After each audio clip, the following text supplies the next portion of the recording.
High hello' welcome back to my channel Lohit blog. আৰু মই আজি আপোনালোকৰ বাবে লৈ আহিছোঁ হিৰো প্লেচাৰ প্লাছ FI 110খন।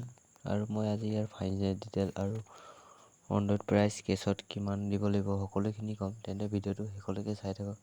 এতিয়ালৈকে যদি কোনোবা মোৰ চেনেলটো ছাবস্ক্ৰাইব কৰা নাই, প্লিজ ছাবস্ক্ৰাইব কৰি দিব। আৰু এইখন স্কুটি দিছিলে হায়াৰ ছেকেণ্ডেৰী পাছ কৰিলে হিমন্ত বিশ্ব শৰ্মাই দি আছিলে। এইখন স্কুটি আপোনালোকে ডাউন পে'মেণ্টত কিনিলে কিমান দিব লাগিব আৰু কেছত কিনিলে কিমান দিব লাগিব সকলোখিনি জানিবৰ কাৰণে মোৰ চেনেলটো প্লিজ ছাবস্ক্ৰাইব কৰি দিব। তেন্তে ভিডিঅ'টো ষ্টাৰ্ট কৰোঁগৈ।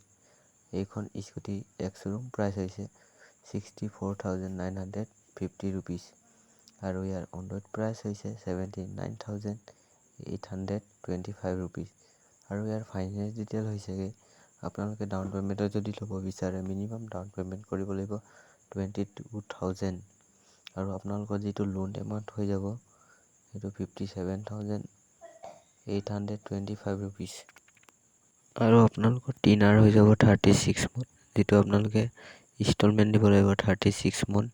আৰু আপোনালোকৰ মন্থলি EMI আহিব 2,225 ৰুপিজ। আৰু ইয়াৰ টোটেল কষ্ট পৰি যাব 1,02,100 ৰুপিজ।